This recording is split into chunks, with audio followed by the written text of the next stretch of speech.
6 a.m., waist deep in my own lake, chainsaw roaring, cutting down no trespassing signs that appeared overnight on my property. The smell of gas fumes cuts through morning mist as I rip through metal posts I definitely didn't plant. 8 months of backbreaking work. 67 grand of my inheritance. 47 acres of rotting swampland transformed into crystal paradise where families fish and kids swim. Then this bleached blonde HOA president rolls up in her pristine white BMW with a sheriff's deputy, claims my entire lake belongs to her neighborhood association, not just part of it, every single acre, says I've been trespassing for months while she watched me bust my ass daily. I was ready to lose my mind. But here's what this Karen didn't realize. I had every receipt, every permit, every single piece of paper that would turn her power trip into a legal nightmare. What would you do if someone tried to steal your life's work? Drop a comment telling me where you're watching from and share your own HOA nightmare stories. 6 months before this, Karen tried to steal my lake. I was Dex Romano 52, divorced, and angrier than a wasp in a paint can. 23 years wiring houses in Bakersfield, living in a studio apartment where the HOA had 27 pages of rules about everything from doormat colors to the exact shade of beige allowed on window treatments. My marriage died the same week my grandfather's construction business finally sold. She got the house, the boat, and my sanity. I got my tools, a pickup truck, and $180,000 from Gramps' estate. The most money this working-class Italian had ever seen.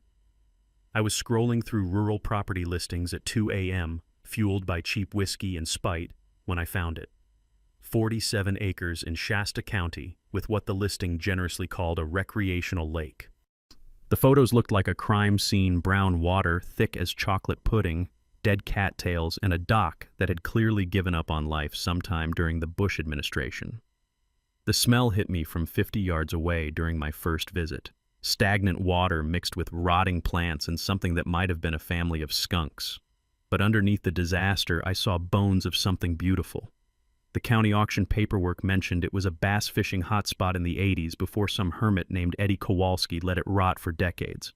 I bid $127,000, won it that afternoon.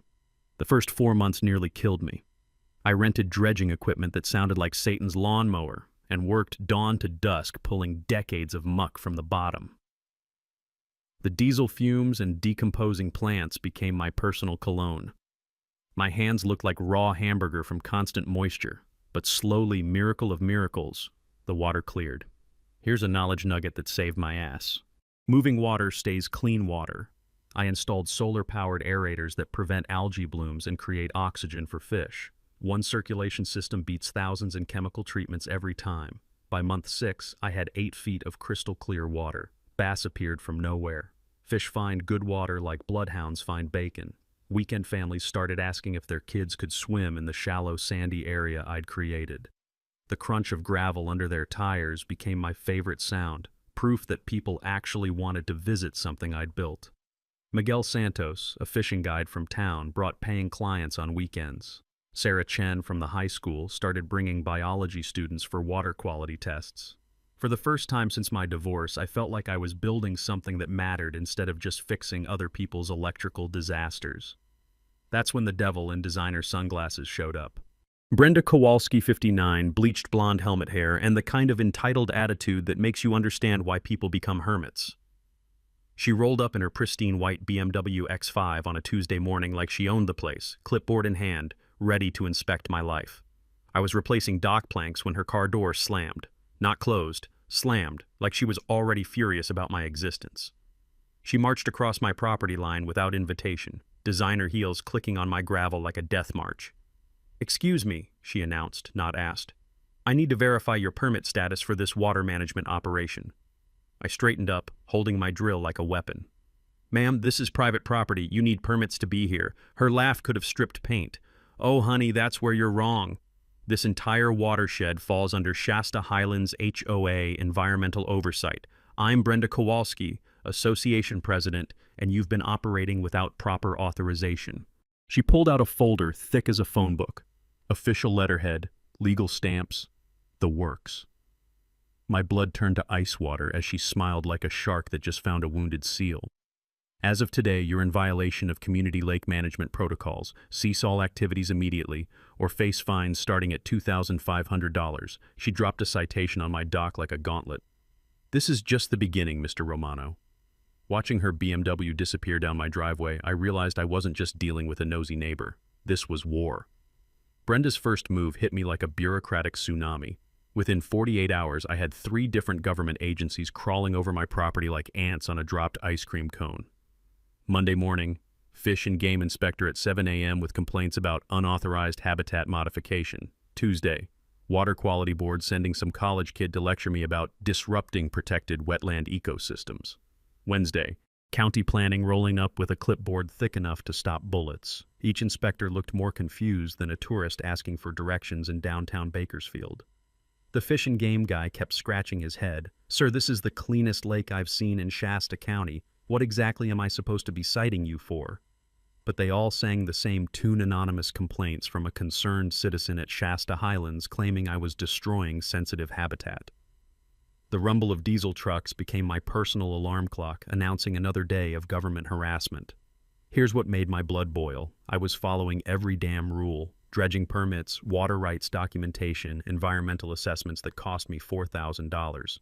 But Princess Brenda was weaponizing bureaucracy, filing complaint after complaint, knowing that even bullshit allegations require official investigation. County Planning Inspector Rodriguez finally cracked. "Between you and me, the lady filing these complaints doesn't know squat about environmental law. She keeps babbling about community water resources like you stole the town swimming pool." Time to return fire. I spent Saturday buried in the county recorder's office, surrounded by file boxes that smelled like old cigarettes and broken dreams. Fluorescent lights buzzed overhead like angry wasps while I excavated decades of property records, hunting for Brenda's weak spots. What I found was pure dynamite. Eddie Kowalski, Brenda's dear departed uncle, had built this lake in 1962 as part of a gravel mining operation. The original permits were right there in faded carbon copies, complete with environmental assessments from when JFK was president. No protected wetlands, no endangered species, just a man-made settling pond for mining sediment. But here's the beautiful irony. When Shasta Highlands got developed in 1998, they'd skipped the watershed impact study entirely. 25 years of their storm runoff, lawn chemicals, and street salt had been poisoning my lake, creating the toxic algae that killed the fish population. Knowledge nugget that saved my ass. California requires environmental impact studies for any development affecting water drainage. Skip this step, and you're liable for cleanup costs potentially decades later. One missing permit can cost millions in remediation. I photocopied everything, then filed counter complaints that would make Brenda's head spin. Monday, called Fish and Game about illegal runoff from Shasta Highlands contaminating fish habitat. Tuesday, reported unpermitted storm drainage to Water Quality Board. Wednesday, filed formal complaint with county planning about subdivision violations. Thursday morning, I watched through binoculars as government trucks invaded Brenda's pristine neighborhood. Inspectors checking storm drains, testing runoff, asking very pointed questions about environmental compliance. The taste of revenge was better than my grandmother's marinara sauce. Friday afternoon, my phone rang. "Mr. Romano, this is Janet Patterson from County Planning. We need you and Mrs. Kowalski at a boundary clarification meeting Tuesday. There's significant confusion about property lines in our records." My stomach dropped to my boots. What kind of confusion? The 1962 survey conflicts with the 1998 subdivision plat. Different boundaries, different water rights. We can't process any more permits until this gets resolved. I hung up with sweaty palms. Boundary disputes meant legal limbo, potentially years of frozen development, while lawyers got rich arguing over survey stakes from the Nixon administration. But when I called Miguel Santos, the old fishing guide just chuckled. "Amigo, you're thinking like prey. If they're confused about where your property ends, they're also confused about where her authority begins. This lady just handed you a loaded gun." That weekend, I organized every document like I was preparing for war. Permits, photos, environmental reports. Evidence that my lake restoration was the best thing to happen to this watershed since the invention of water filters. Monday night, I got intelligence from an unexpected source. Tom Martinez, who'd done electrical work in Shasta Highlands, stopped by with beer and gossip. "Dex, you're not going to believe this. That Kowalski woman's been calling emergency HOA meetings trying to get the board to approve $25,000 for legal consultation. Half the residents are asking why their fees might go up because of some lake they've never seen. Mini twist time. Brenda's own neighbors were starting to question her expensive obsession with my property. Tuesday's meeting was scheduled for 2 p.m. I arrived early, armed with enough documentation to choke a government mule. Brenda showed up 15 minutes late, looking like she'd been sucking lemons for breakfast. What I discovered in that stuffy government conference room would turn her little power trip into my biggest advantage. The boundary meeting ended with legal limbo, but Brenda had a backup plan that hit me where it hurt most: my wallet and my reputation. Within a week, she launched a social media blitzkrieg that would make campaign managers jealous. Concerned Citizens Against Illegal Development appeared on Facebook overnight, complete with professional graphics and photos that told lies smoother than a used car salesman. The pictures were propaganda masterpieces. My dredging equipment positioned next to protected wetlands signs that sprouted overnight like poisonous mushrooms. Muddy water shots from week 1 of restoration, labeled as ongoing environmental damage. My solar aerators described as unauthorized industrial equipment destroying natural habitat. The comments section reeked of manufactured outrage. Stock photo avatars named Concerned Mother Sarah and Longtime Resident Bob posting identical rants about outsiders ruining our community. The AstroTurf was thicker than my ex-wife's lawyer bills, but Brenda's masterstroke was recruiting 3 actual Highlands residents people who'd never seen my lake but loved feeling important. They became her missionaries, spreading gospel about environmental violations and illegal construction at every coffee shop and grocery store in town. The financial pressure hit like a kidney punch. Martinez Electric, where I'd shopped for 20 years, suddenly required double deposits due to regulatory concerns. The equipment rental guys started demanding cash up front plus environmental liability insurance that didn't even exist. My bank froze the construction loan faster than a popsicle in January. I sat in my truck outside Ace Hardware watching the owner duck behind his counter to avoid eye contact. The smell of my own failure mixed with exhaust fumes and the bitter taste of wondering if this fight was worth losing everything. That evening, I stood on my deck listening to aerators hum peacefully while bass jumped in golden sunset light. For the first time since my divorce, I considered surrender. Maybe I should sell this dream and find somewhere else to build my peace. That's when I heard voices carrying across the water. 3 families had parked by the access road, kids running around with fishing poles, parents setting up folding chairs like they owned the place. I walked over expecting to politely ask them to leave. Instead, Maria Gonzalez from Redding thanked me with tears in her eyes. "Mr. Romano, my kids beg to come here every weekend. They've never caught fish before, and my daughter actually put down her phone to watch a sunset." Her husband Carlos grabbed my hand like we were old friends. "Brother, this place is pure magic. Clean water, healthy fish, safe for families. Safe for whatever you're doing, don't stop." That's when the strategy hit me like lightning. Saturday morning, I posted a simple sign: Lake Restoration Educational Day, free family event, learn about water conservation. I called Miguel Santos, Sarah Chen, and every family who'd been visiting regularly. 53 people showed up. Parents drove from Chico. Miguel demonstrated catch and release while Sarah explained how aerator systems create healthy ecosystems. Kids who normally lived attached to smartphones spent 3 hours learning to bait hooks and identify fish species. The sound of children's laughter echoing across clear water was better than any revenge fantasy. But the real victory was spotting that familiar white BMW parked on the property line, engine running, windows tinted darker than Brenda's soul. She sat there like a surveillance operative, watching families enjoy something she'd tried to destroy. Late afternoon, Martha Pina, 78-year-old retired librarian whose family had lived here since dirt was invented, approached with a weathered photo album clutched against her chest. "Young man, I recognize this lake from my childhood. My daddy helped dig it back in '62. She opened to a faded black and white photograph showing dozens of people celebrating the grand opening. "But look at the background." My heart stopped. Behind the 1963 crowd stood a large wooden sign: "Future site of Shasta Highlands development, coming 1995. And there, barely visible among the onlookers, was a young woman with distinctive bleached hair, arms crossed, scowling at the camera like someone had personally insulted her mother. "That's little Brenda Kowalski," Martha continued, tapping the photo with her gnarled finger. Eddie's niece. When her daddy sold the development rights in '95, she pitched a fit that could be heard in Sacramento. Said this lake should stay in the family forever, that outsiders would ruin everything her uncle built. The pieces clicked together like a perfectly tuned engine.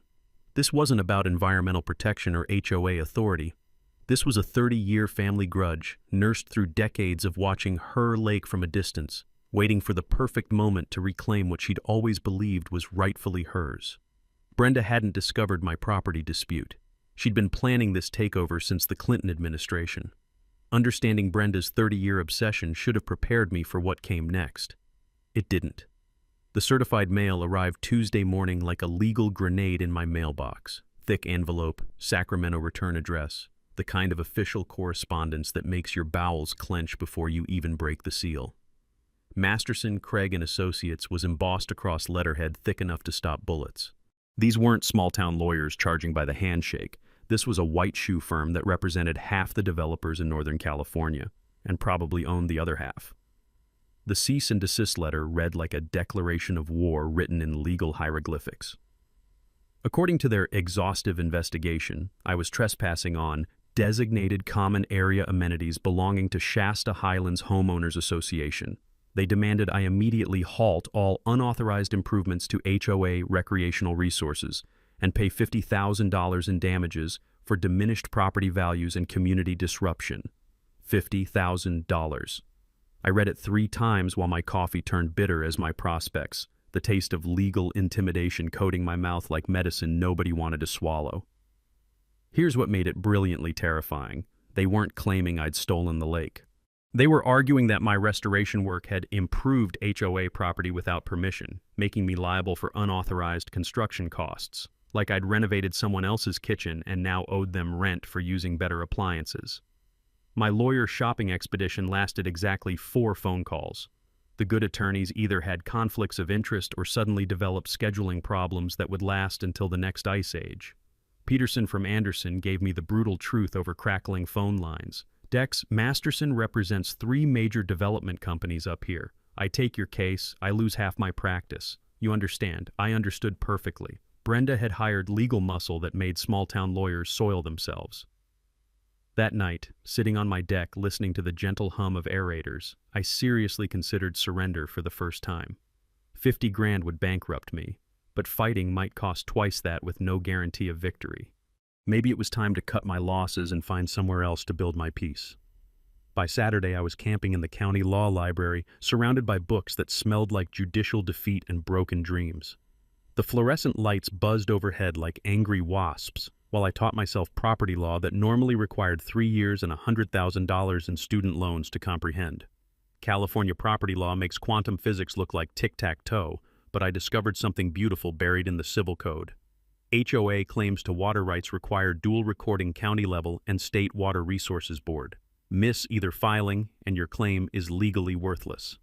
I pulled every document related to Shasta Highlands, incorporation papers, subdivision plats, HOA registrations, cross-referencing like I was hunting war criminals instead of property boundaries. Then I struck gold. The 1998 boundary adjustment giving HOA authority over my lake was recorded with the county but never filed with the state water board. In California, that's like buying half a lottery ticket looks official until you try to collect. But here's the beautiful irony. I'd been paying property taxes on this HOA land for 8 months. County tax records don't lie, and they don't care about your legal theories. They want money from whoever claims ownership. Knowledge nugget that saved my financial future. Water rights require separate state-level documentation in California, independent of land ownership records. One missing filing can invalidate decades of property claims. I was organizing this ammunition when Miguel Santos called with information that changed everything.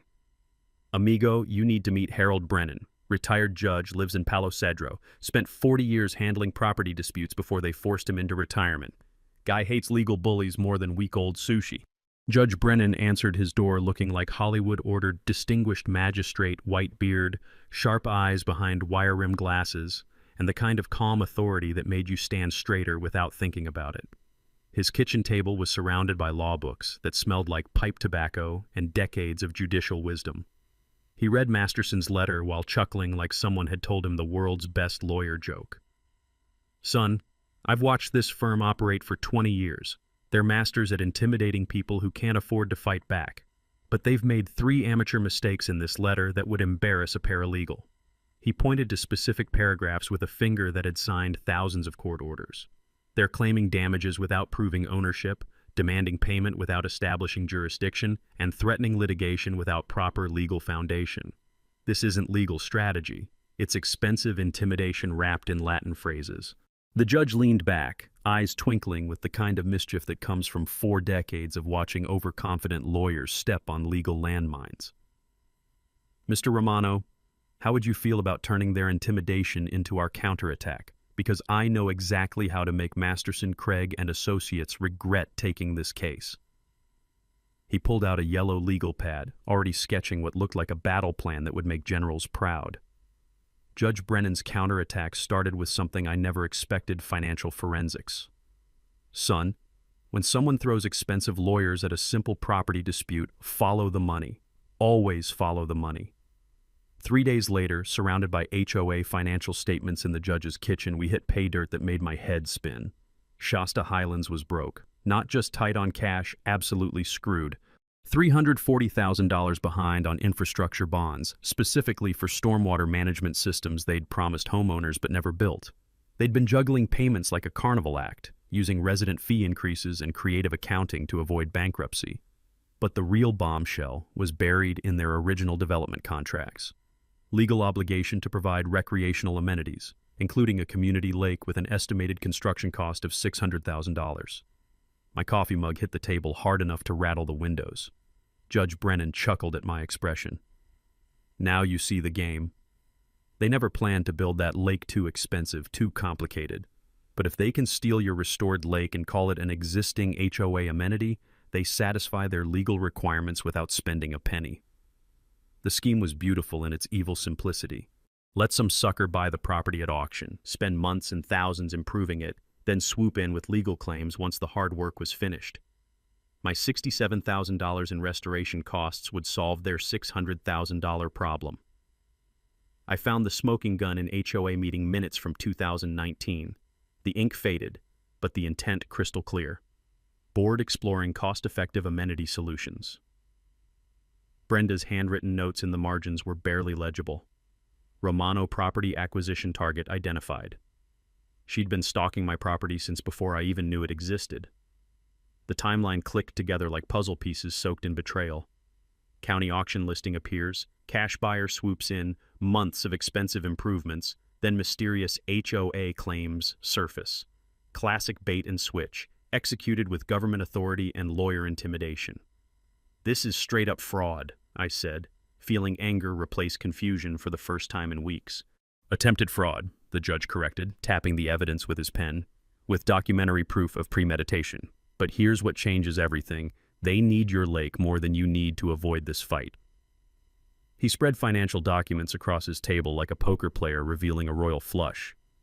Brenda's HOA is facing infrastructure payments they can't make, resident lawsuits over amenities they haven't delivered, and property values that will crater if homeowners discover the truth. Without your lake, they're looking at bankruptcy or fee increases that'll make residents revolt. The power had completely flipped. I wasn't some victim defending his property. I was holding cards that could save or destroy an entire development. So what's our play? Judge Brennan's grin could have lit up downtown Sacramento. We stop playing defense and go full offense. Quiet title action to settle ownership permanently. Countersuits for harassment, defamation, and business interference.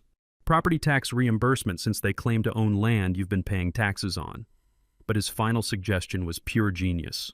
And we mail copies of their financial records to every homeowner in Shasta Highlands.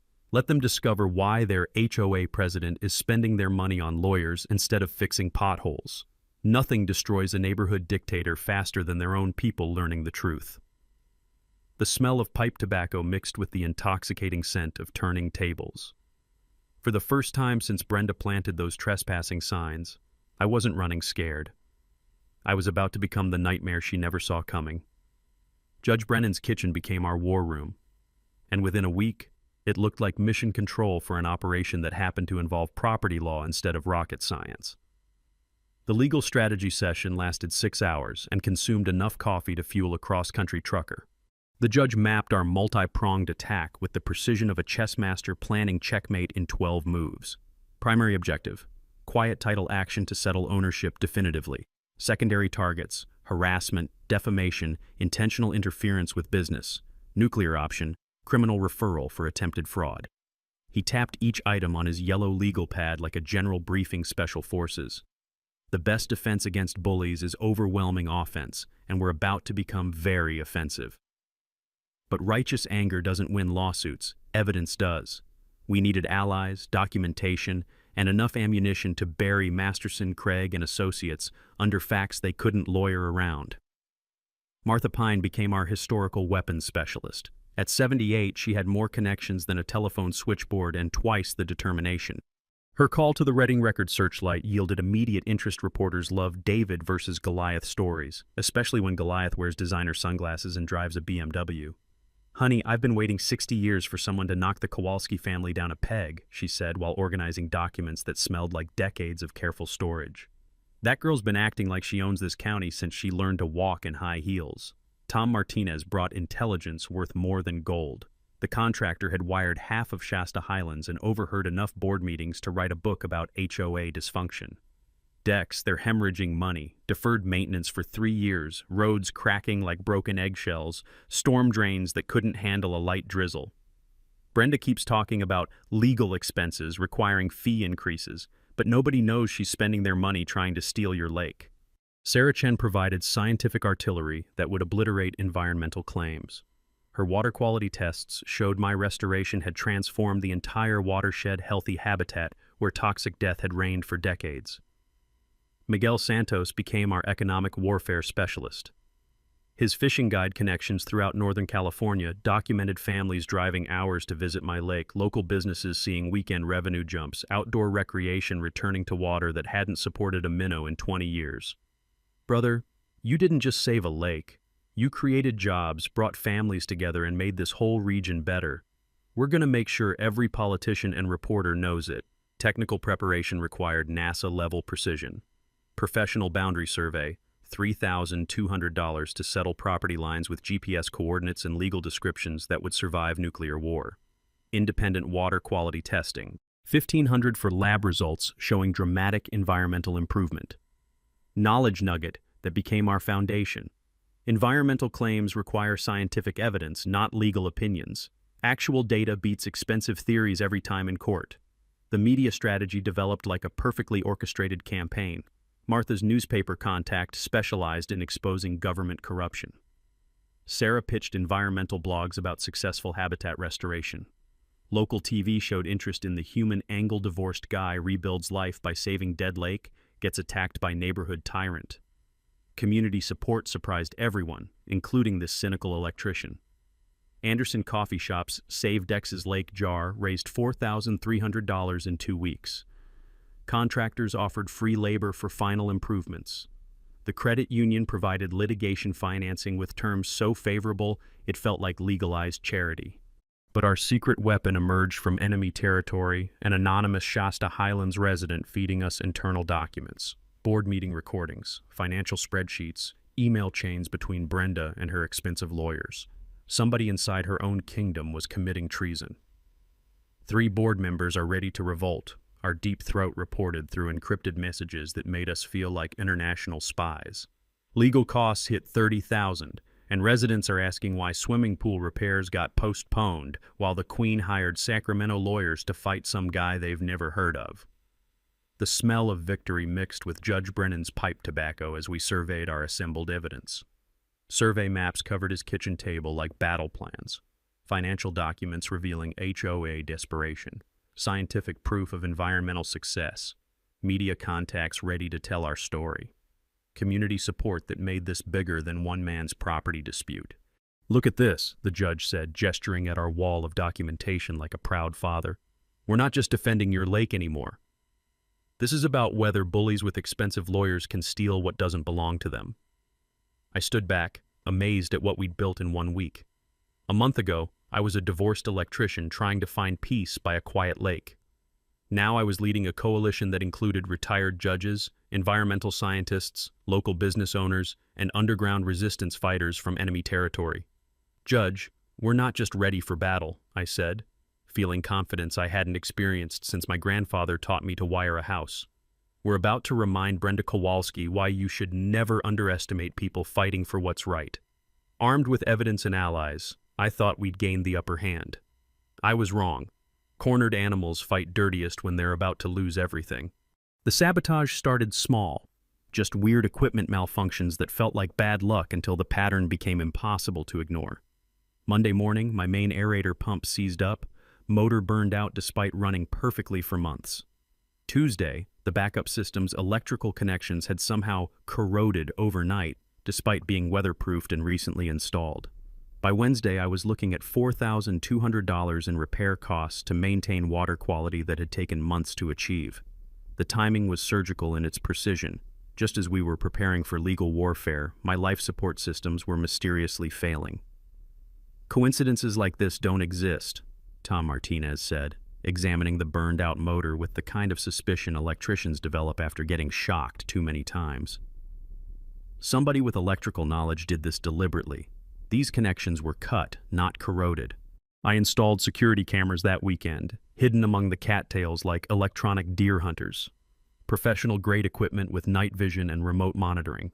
If someone was sabotaging my property, I'd catch them in the act." Saturday night at 2:17 a.m., the motion sensors triggered. Grainy infrared footage showed a figure in white clothing creeping around my aerator station with something that looked suspiciously like bolt cutters. The image quality was potato grade, but the silhouette and movement patterns screamed middle-aged woman trying to be stealthy and failing miserably.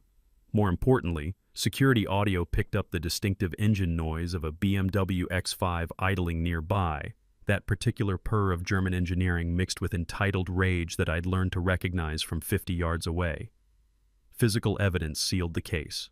Expensive garden glove dropped near the damaged equipment, still sporting a Nordstrom price tag and the kind of manicured perfection that belonged in country clubs, not equipment sabotage. DNA testing would have been overkill. This was Brenda's calling card written in designer stupidity.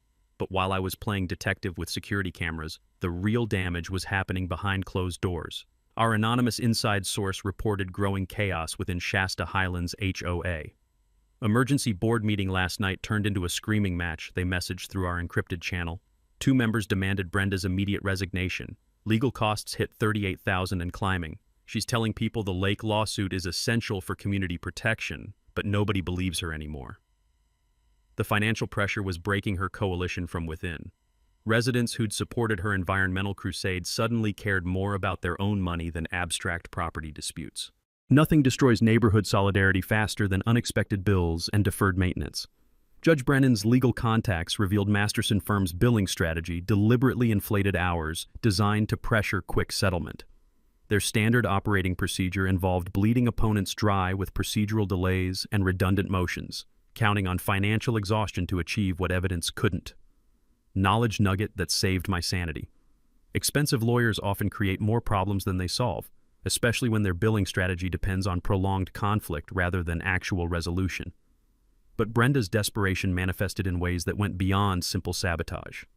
Local businesses started receiving anonymous complaints about environmental violations from operations that supported my lake restoration.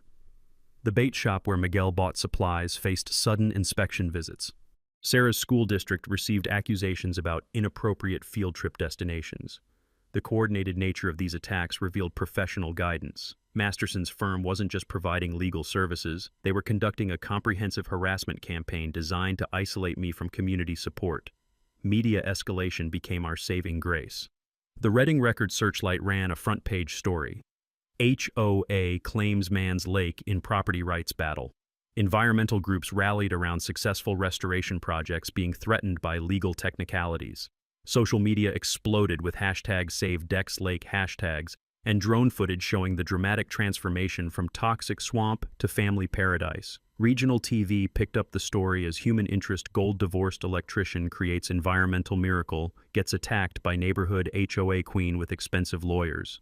The visual contrast between crystal-clear water full of jumping fish and Brenda's scowling face in designer sunglasses made perfect television. Political interest followed media attention like vultures following roadkill. County Supervisor Williams called for investigation into property rights enforcement. State environmental groups cited my restoration as proof that individual action could succeed where government programs failed. But the most satisfying development was watching Brenda's public image crumble like a house built on quicksand. Neighbors who'd once respected her HOA leadership started asking uncomfortable questions about legal expenses and community priorities. Her real estate license faced ethics review for using professional connections to harass property owners. The smell of her cigarettes became a permanent fixture around my property line as she conducted surveillance missions from her BMW, engine running like a getaway car ready for escape. Stress was destroying her carefully maintained appearance. Makeup couldn't hide the hollow eyes and shaking hands of someone watching their world collapse in real time. Community solidarity grew stronger with every attack. Weekend volunteer work parties became social events. Local diners started serving Dex's Lake bass as daily special. Economic impact studies showed tourism revenue increasing throughout the region. For the first time since this war began, I wasn't just surviving Brenda's attacks, I was watching her destroy herself while building something beautiful from the wreckage. Watching Brenda self-destruct should have been satisfying, but cornered rats bite hardest when they're bleeding. Her final gambit arrived via overnight delivery, a coordinated smear campaign that would make political operatives jealous. She'd hired Whitman Public Relations, a Sacramento firm specializing in reputation management and crisis communications. Translation: professional character assassination for people with enough money to destroy their enemies without getting their own hands dirty. The attack launched simultaneously across multiple platforms like a digital D-Day invasion. Facebook ads targeting Shasta County residents portrayed me as an environmental criminal who'd illegally destroyed protected wetlands. Twitter bots amplified hashtags like #StopRomanoDestruction and #ProtectOurWaterways. Google searches for my name suddenly returned sponsored results about unauthorized development and tax evasion schemes. But the masterpiece was a professionally produced video that would have impressed Hollywood special effects artists. Aerial drone footage of my early restoration work, cleverly edited to look like ongoing environmental destruction. Muddy water shots from week 1 presented as current conditions. My dredging equipment portrayed as illegal mining operations. The narrator's voice carried that authoritative tone reserved for nature documentaries and political attack ads. Dex Romano has systematically destroyed 47 acres of pristine wetlands while evading environmental regulations and avoiding tax obligations.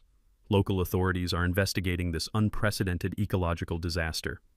Fake testimonials from concerned citizens who didn't exist made the whole production feel legitimate to anyone who didn't know the truth. "I've lived here 30 years and never seen anything this devastating," claimed Margaret Thompson, whose stock photo smile had probably sold insurance policies and teeth-whitening products. The financial cost of this operation had to be astronomical. Professional video production, coordinated social media campaigns, Google ad purchases targeting specific demographics. Brenda was burning through HOA funds like a casino addict with someone else's credit cards. Counter-narrative preparation became our full-time job. Professional photographer documented current lake conditions with the kind of artistic precision usually reserved for magazine covers. Sarah organized expert testimony from biologists, hydrologists, and soil engineers who could explain restoration science in language judges and juries would understand. Character witnesses lined up like volunteers for a popular cause. Local business owners who'd watched weekend tourism increase. Contractors who'd witnessed the transformation from toxic waste to family paradise. Environmental groups who'd monitored water quality improvements that exceeded state standards. But the legal breakthrough came from discovery phase documents that revealed the true scope of Brenda's conspiracy. Internal communications between HOA board members, PR firm strategy sessions, and email chains with Masterson lawyers showed coordinated planning for what they called target elimination. One smoking gun email from Brenda to Whitman PR read, "Whatever it takes to discredit Romano. Budget is no object. Community survival depends on acquiring that property." The timestamp proved this campaign had been planned for weeks before any environmental concerns were publicly raised. Criminal implications became impossible to ignore. Organized harassment, conspiracy to commit fraud, potential RICO violations for using HOA funds to conduct personal vendettas. Judge Brennan's contacts in the district attorney's office started asking very pointed questions about organized criminal activity disguised as neighborhood governance. Community backlash against the smear campaign surprised everyone, including seasoned political operatives. Local residents recognized fake testimonials from people who'd never lived in Shasta County. Business owners who'd actually visited my lake started posting counter videos showing crystal clear water and healthy fish populations. Regional media investigated Whitman PR's history and discovered a pattern of controversial campaigns for developers, polluting industries, and politicians caught in corruption scandals. The firm's client list read like a who's who of environmental destroyers and corporate criminals. Political pressure reached state level when environmental organizations started demanding investigation into HOA abuse of authority. Property rights advocates cited my case as example of how neighborhood associations had become tools for harassment and theft. The most devastating blow came from an unexpected source: Shasta Highlands residents finally learning the truth about their HOA's financial management. Anonymous leak of board meeting recordings revealed years of deferred maintenance, mismanaged funds, and Brenda's personal use of community resources for legal vendettas. Emergency resident meeting called for following Tuesday drew 3 times normal attendance. Homeowners who'd supported environmental protection discovered their president had been lying about everything while spending their money on expensive lawyers and PR firms. Brenda's isolation became complete when her own board members publicly distanced themselves from her tactics. 2 resignations in protest, 1 formal censure, and a motion for no confidence vote scheduled for the following week. Personal relationships disintegrated as neighbors learned about surveillance missions, harassment campaigns, and financial mismanagement. Friends stopped returning calls. Real estate colleagues avoided her at professional meetings. Even her preferred coffee shop started finding excuses to be too busy for her morning visits. The smell of desperation replaced designer perfume as her daily cologne. Stress-induced chain smoking left permanent odors in her BMW. Makeup couldn't hide the hollow-eyed appearance of someone watching decades of social standing collapse in real time. Final confrontation was approaching whether she wanted it or not. Public meeting scheduled for Thursday evening, HOA Community Center, with enough angry residents to fill a football stadium and media coverage that would decide the war once and for all. Time to finish what she'd started. Thursday evening, 7 p.m., Shasta Highlands Community Center. 312 people crammed into a room designed for 150, with overflow crowds spilling into the parking lot where speakers had been hastily installed. The air conditioning gave up around 6:45, leaving the room thick with tension and the collective body heat of an angry mob. 2 TV crews set up cameras, while a newspaper reporter live tweeted the proceedings. Miguel Santos had organized carpools from 3 counties, bringing families who'd discovered fishing paradise at my lake. Sarah Chen arrived with a busload of biology students carrying water quality test results and environmental impact studies. The smell of nervous sweat mixed with industrial carpet cleaner and the lingering aroma of too many community meetings where nothing important ever happened. Tonight would be different. Brenda entered exactly 15 minutes late, flanked by her remaining lawyer Masterson firm had quietly withdrawn the day before, citing irreconcilable differences with client objectives.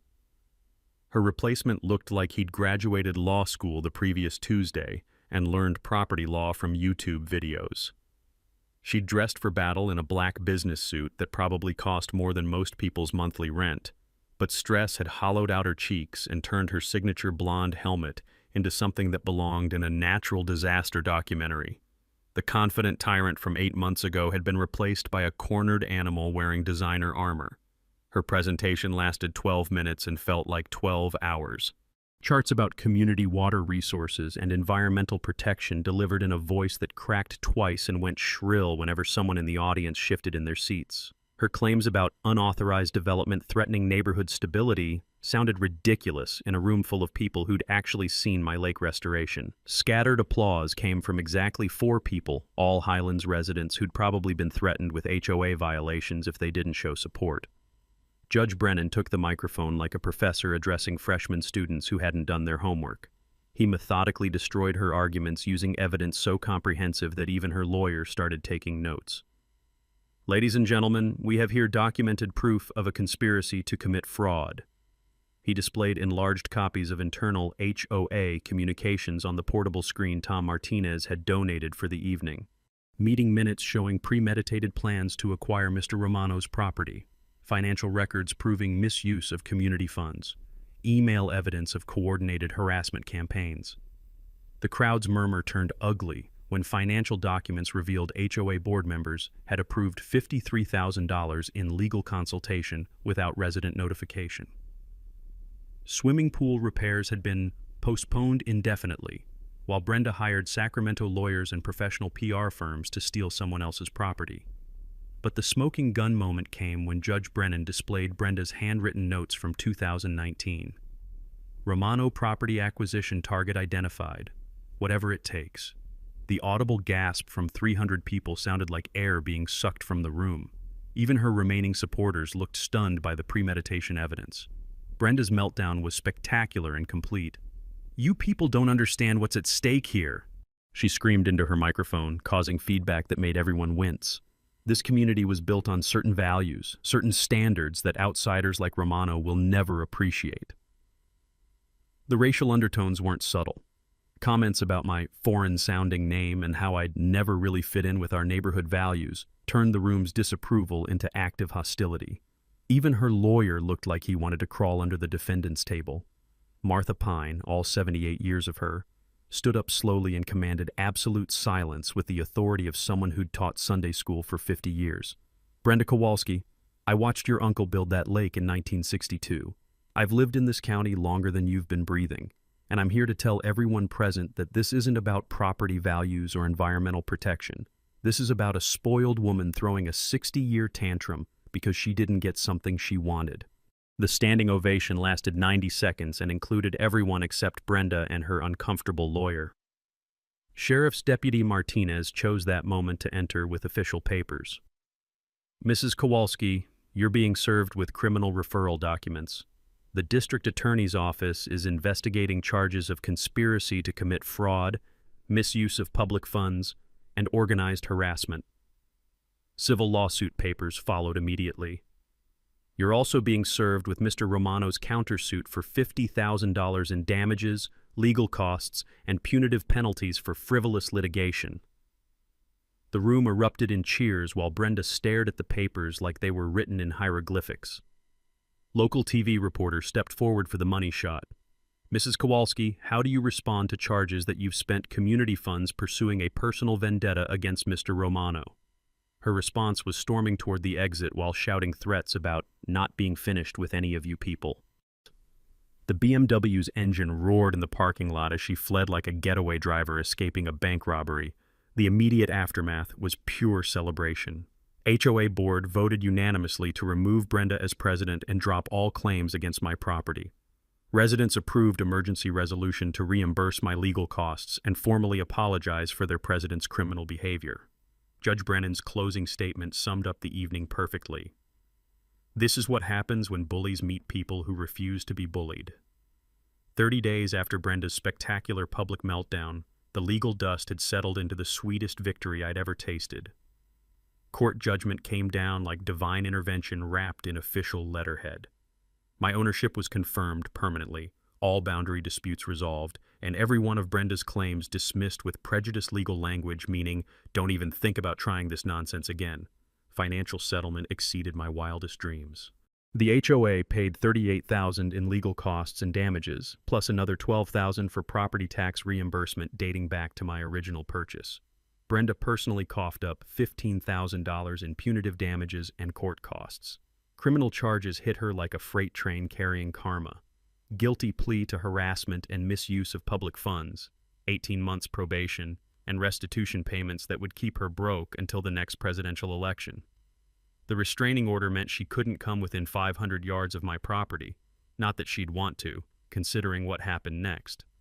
Her real estate license got revoked faster than a speeding ticket in a school zone.